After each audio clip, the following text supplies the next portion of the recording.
প্রিয় দর্শক, বাংলা ব্যান্টার চ্যানেলে আপনাদেরকে স্বাগতম।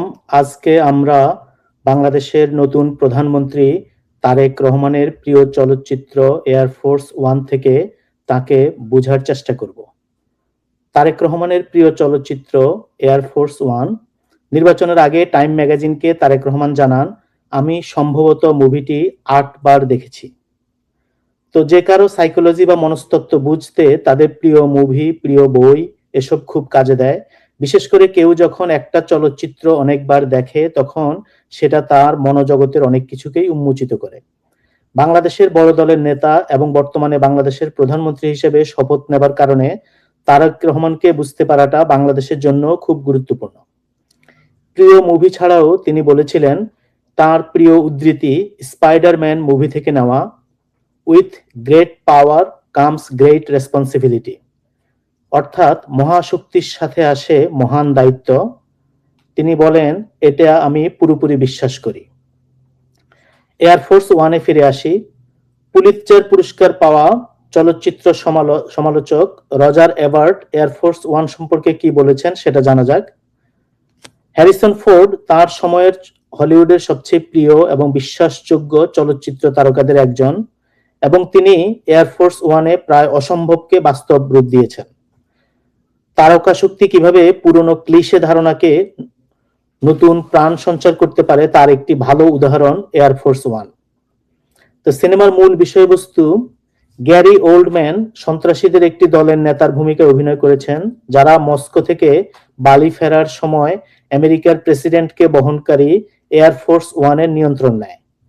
সন্ত্রাসীদের বিরুদ্ধে লড়াই করার দায়িত্ব পড়ে ভিয়েতনাম যুদ্ধ নায়ক রাষ্ট্রপতি জেমস মার্শাল হিসেবে হ্যারিসন ফোর্ডের উপরে। তার স্ত্রী এবং সন্তানরা জিম্মিদের মধ্যে আটকা পড়েন এবং তিনি প্রতিজ্ঞা করেছেন যে আমেরিকা কখনো সন্ত্রাসীদের সাথে আলোচনা করবে না। সিনেমাতে বড় ধরনের কোনো চমক নেই। পরিচালক উলফগাং পিটারসেন, যিনি দ্য স্পুট ও in the line of fire চলচ্চিত্রের জন্য বিখ্যাত। তবে এয়ারফোর্স ওয়ানে কিছু ইন্টারেস্টিং জিনিস আছে। এর কতটা বিশ্বাসযোগ্য সেটা নিয়ে বিতর্ক হতে পারে। যেমন, এই বিমান কি ভেতর থেকে সত্যি বুলেট প্রুফ, অথবা এর ভেতরে কি সত্যি পালানোর জন্য কোনো পড আছে? পিছনের হ্যাচ থেকে প্যারাশুট বের করে সত্যি কি কোনো উপায় আছে? এবং 1997 সালে আকাশে থাকা অবস্থায় কি সত্যি রাশিয়া থেকে ওয়াশিংটনকে সেলফোনে কল করা যেত? ইত্যাদি। কিন্তু সিনেমাটির বেশিরভাগ অংশই রাষ্ট্রপতি, সন্ত্রাসী, ছিনতাই, জিম্মি, বিমান, রাজনীতি এবং ইঁদুর বিড়াল তাড়া করা নিয়ে নির্মিত। ক্যাট অ্যান্ড মাউস রেস, কিছুটা টম অ্যান্ড জেরির মতো। এরকম অনেক চলচ্চিত্রের উপাদান দিয়ে তৈরি। যেমন, সন্ত্রাসীরা আলাদা হয়ে নিজেরাই ঘুরে বেড়াবে যাতে তাদের একে একে তুলে নেওয়া যায়। ওয়াশিংটনে সংবাদ সম্মেলন হওয়াটা কিছুটা যেন অনিবার্য, তাতে উত্তপ্ত সংবাদ মাধ্যমে কিছু তথ্য ছুঁড়ে দেওয়া যায়। কম গুরুত্বপূর্ণ রাজনীতিবিদদের মধ্যে ব্যক্তিত্বের উত্তেজনা এবং তাদের উপদেষ্টাদের তীব্র মন্তব্য দেখানো হয়। সিনেমাতে বোমা নিষ্ক্রিয় করার সেই প্রাচীন এবং নির্ভরযোগ্য লাল না কালো তার চয়েস দেখানো হয়। হলিউডের অসংখ্য সিনেমায় বোমা স্কোয়াড রেড না ব্ল্যাক এর মধ্যে দ্বিধাগ্রস্ত থাকে। তো একটি বড় বাজেটের সিনেমাতেও জরুরি অবস্থায় রাষ্ট্রপতিকে সিদ্ধান্ত নিতে হবে যে তিনি কোন দুটি তারকে সংযুক্ত করবেন। অভিনয়ের মান দেখে বলা যায় সিনেমাটি বেশ ভালোভাবে পরিবেশিত হয়েছে। ভাইস প্রেসিডেন্ট হিসেবে ক্লোজ, বিশ্বাসযোগ্য এবং সন্ত্রাসী চরিত্রে গ্যারি ওল্ডম্যান ভালো অভিনয় করেছেন।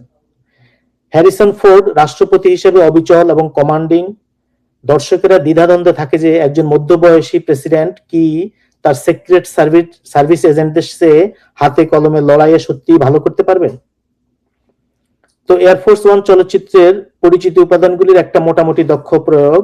হ্যারিসন ফোর্ডের ব্যক্তিগত আবেদনের কারণে সাকসেসফুল চলচ্চিত্র বা মুভিতে যথেষ্ট বিস্ফোরণ, শোডাউন, স্ট্যান্ট এবং স্পেশাল ইফেক্ট দেখানো হয়েছে। এয়ারফোর্স ওয়ান মুভির একটি উদ্ধৃতি, real piece is not just the absence of conflict but the presence of justice. মানে হলো, শান্তি কেবল সংঘাতের অনুপস্থিতি নয়, বরং ন্যায় বিচারের উপস্থিতি। পরে দেখা গেল এটি আসলে মার্টিন লুথার কিং এর বলা একটি কথা মুভিতে কৌশলে আমেরিকান প্রেসিডেন্টের মুখে বসিয়ে দেওয়া হয়েছে। মার্টিন লুথার কিং বলেছিলেন, true piece is not merely the absence of tension, it is the presence of justice.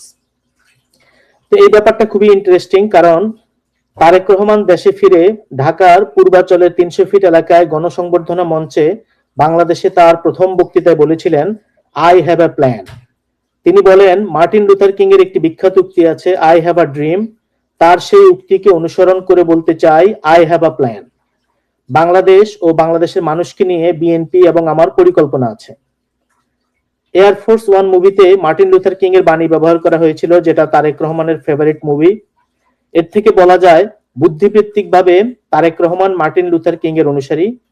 Martin Luther king নিজে আবার মহাত্মা গান্ধীর অনুসারী, গান্ধীবাদী। বাদামি বর্ণের মহাত্মা গান্ধী বর্ণবাদ বিরোধী আন্দোলনের কারণে মার্টিন লুথার কিং আমেরিকাতে অহিংস আন্দোলনের অনুপ্রেরণা পান। সেই হিসেবে বলা যায় তারেক রহমানও গান্ধীবাদী, অহিংস, শান্তির পথে হাঁটা মানুষ। নিজেকে তিনি সেভাবেই উপস্থাপন করতে চান। শেখ হাসিনার আয়রন লেডি ব্যক্তিত্বের বিপরীতে তারেক রহমান নিজেকে ইচ্ছাকৃতভাবে সফট বা নরম মনের মানুষ হিসেবে একজন বিড়াল প্রেমী আবু হুরায়রা হিসেবে উপস্থাপনা করেছেন। যুক্তরাজ্য থেকে আসার পরে তার জিঞ্জার সাইবেরিয়ান পোষা বিড়াল জেবু সোশ্যাল মিডিয়ায় ভাইরাল হয়ে যায়। রাষ্ট্রপতি হিসেবে অবিচল এবং কমান্ডিং, ন্যায় বিচারের উপর বিশ্বাস, সন্ত্রাসের বিরুদ্ধে লড়াই, রাজনৈতিক উত্তেজনা, ফ্যান্টাসি, সমস্যার সমাধানে নিজে দায়িত্ব নেওয়া ইত্যাদি নানা কারণে বিশ্বের অনেক রাজনৈতিক ব্যক্তিত্বের প্রিয় মুভি এয়ারফোর্স ওয়ান। তারেক রহমানও হয়তো নিজেকে সেরকম অবস্থানে দেখতে চান। সাহিত্য জীবনের দর্পণ, সম্ভবত সাহিত্য থেকে চলচ্চিত্রে রূপান্তর কিংবা স্ক্রিপ্ট রাইটিংকেও সাহিত্য বলা যায়। চলচ্চিত্র অনেক ক্ষেত্রে সাহিত্যকে প্রতিস্থাপিত করতে পেরেছে। সেজন্য কারো প্রিয় উপন্যাস, সাহিত্য বা চলচ্চিত্র কোনটা, এসব তথ্য থেকে সেই ব্যক্তি সম্পর্কে অনেক কিছু জানা যায়। বিশেষ করে সেই ব্যক্তি যদি ওই মুভি বা সাহিত্য অনেকবার পড়ে থাকেন বা দেখে থাকেন। তো বাংলাদেশের বিএনপির নেতার প্রিয় মুভি বিএনপির সকল নেতাকর্মীর দেখা উচিত, এতে নেতাকে তাদের বুঝতে সুবিধা হবে। এবং আশা করি বাংলাদেশের অনেকেই এয়ারফোর্স ওয়ান মুভিটি দেখবেন। 36 বছর পরে বাংলাদেশের গণতান্ত্রিক বাংলাদেশে প্রথম পুরুষ প্রধানমন্ত্রী তারেক রহমান কেমন প্রধানমন্ত্রী হবেন, এই মুভি সেটা বুঝতে সাহায্য করবে। Thank you.